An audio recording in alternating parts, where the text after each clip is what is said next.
Foi só mais uma história de verão. Fala pessoal, tudo bom com você? Todo fim de ano e início do outro é a mesma coisa. Eu recebo uma enxurrada de mensagens e dúvidas nas redes sociais com a mesma história. É paciente, filho da paciente, marido da paciente, irmã, mãe, vizinho, animal de estimação, pessoas aleatórias no Instagram, carteiro, açougueiro, leiteiro, profissão que nem existe mais, mas até ele aparece. Todos com a mesma queixa, edema ou inchaço nas pernas. E aí é lógico, né? A galera fica meio desesperada, afinal a gente associa inchaço com coisa ruim. Problema de coração, problema dos rins, trombose e por aí vai.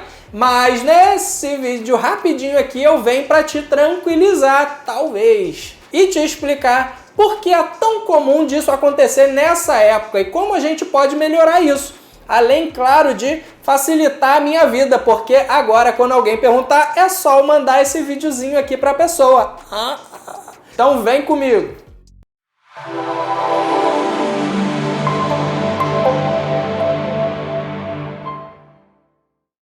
Ah, o verão, que época linda, sol, praia, por isso que eu botei aqui esse fundo aqui atrás, né? Calor infernal, multidão na praia, todo mundo colando, a família toda morrendo, ficando de cara pro ventilador, ar-condicionado ligado o dia inteiro, conta de luz alta, falta água de tanto banho, mas é bom. E aquilo de sempre, se você já conhece o canal, deixa aquele joinha aí no vídeo, e se você ainda não conhece, caiu aqui de paraquedas, não é para deixar o joinha nem se inscrever agora. Só se você achar que esse vídeo serviu para você ou se ele te ajudar de alguma forma, combinado? Nessa época é super comum muita gente apresentar o clássico inchaço nas pernas, que eu carinhosamente batizei de edema ou inchaço de verão. Então hoje eu vim aqui exclusivamente para a gente conversar um pouquinho sobre as possíveis causas do porquê isso acontece e algumas dicas que eu vou te dar para você poder evitar ou ao menos amenizar isso,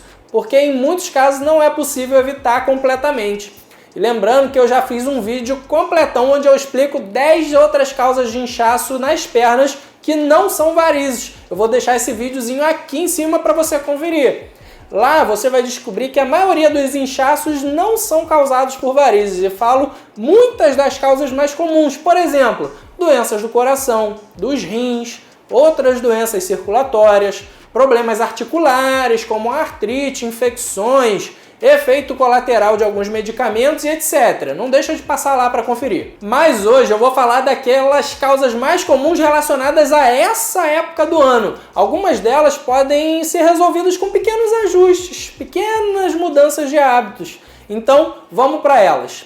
Quais são as causas do inchaço de verão? Número 1, a primeira e a mais óbvia de todas é a vasodilatação, que acontece em dias quentes. Muitos pacientes chegam com essa queixa. Elas não apresentam nenhum inchaço normalmente no dia a dia, mas basta um dia mais quente para ele aparecer. Geralmente fica ali marcando os pés ou os tornozelos com a sandália, por exemplo.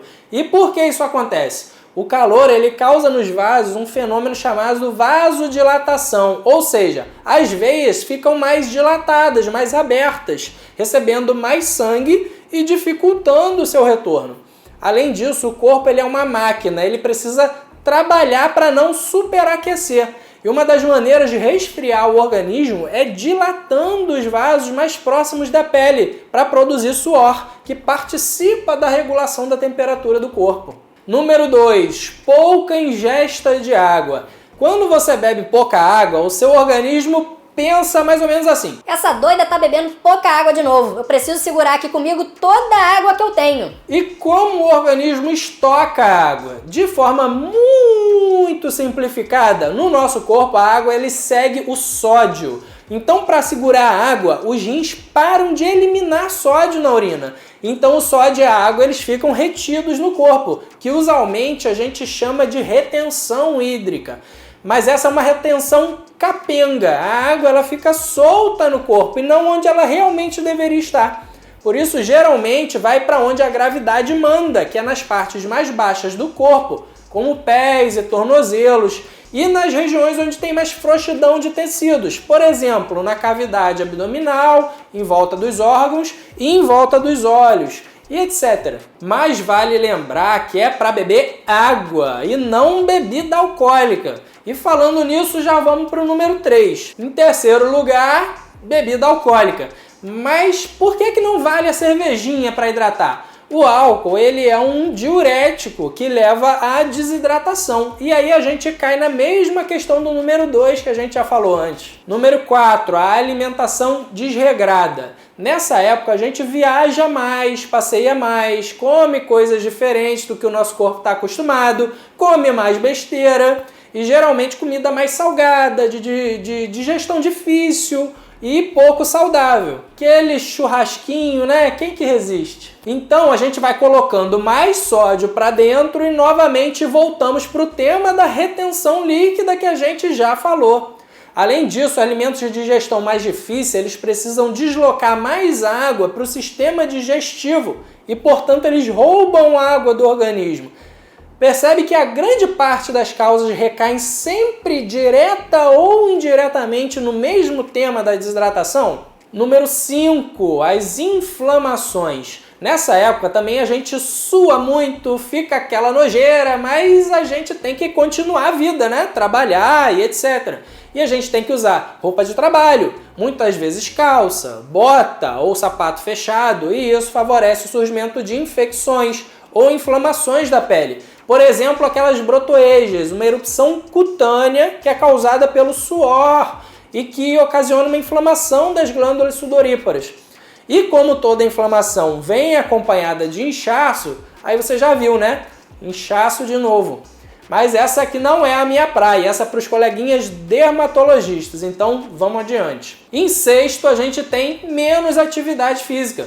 Também nessa época a gente ouve muito aqueles: ah, tá muito calor para fazer atividade física, ou ah, tá chovendo, agora não dá para fazer atividade física. Ou você tem que cuidar das crianças que estão de férias da escola, ou você está viajando e não tem lugar para fazer sua atividade física, então muita gente tira aquelas férias da academia, ou qualquer outra desculpa dessa. E como eu já falei aqui milhares de vezes, as atividades físicas ajudam demais a sua circulação e o funcionamento das veias. Então se você para, a sua circulação não está tendo aquela ajudinha e tem mais chance de acabar inchando mais. Sétimo, longas viagens sentados, ou seja, na mesma posição.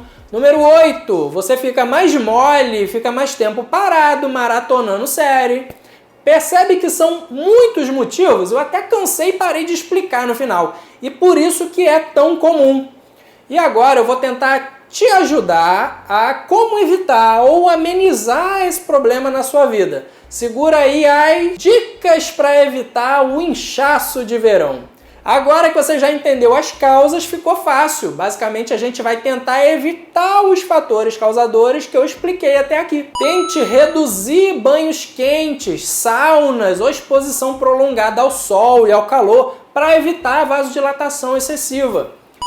Evite alimentos ricos em sódio, como alimentos salgados, industrializados ou em conserva. Modere na ingestão de bebida alcoólica. E na medida do possível, sabendo que nem sempre evite roupas quentes, sapatos fechados ou pelo menos opta por aqueles tecidos mais leves. Cuide bem da pele, hidrate a pele bastante, evite exposição solar por tempos prolongados. Coloque as pernas para cima sempre que possível. Para você que já está adaptada, continue usando as suas meias de compressão. Eu sei que esse não é o momento para começar a usar, porque convenhamos, né? Não é. Mas se você já faz uso e se já está bastante adaptada a elas, basta continuar usando normalmente nessa época. Busque tratamento também das suas varizes. Claro, não vamos nos esquecer que uma boa parte dos inchaços ainda são causados por elas. Evite também longas viagens na mesma posição, faça paradas ou revezamentos a cada hora pelo menos. Não deixe de fazer as suas atividades físicas nesse período. Os exercícios eles devem ser uma rotina e a não ser que você esteja numa viagem de lazer, lógico, é importante continuar fazendo. O exercício ele não é trabalho que você precisa tirar férias uma vez por ano. E o principal, que eu considero o mais importante, beber muito líquido, muita água. Beber muito líquido para evitar o inchaço pode parecer meio sem sentido, mas na realidade isso vai melhorar o funcionamento dos rins e ajudar a eliminar essa retenção. Doutor, quanta água eu preciso? Uma continha básica diz que são necessários 35 ml de água para cada quilo de peso corporal. Assim, é necessário multiplicar o seu peso em quilos por 35 para obter o resultado em mililitros que você deve beber. Por exemplo, 70 quilos vezes 35 vai dar 2.450 aqui de cabeça. Mentira, né? Eu já fiz antes. Ou 2 litros e 450 ml de água. Mas, se estiver em dias muito quentes ou se você praticar atividade física, tem que aumentar ainda mais. Então, aquilo que 2 litrinhos por dia são suficientes para todo mundo, pode esquecer, porque isso já caiu faz tempo, tá?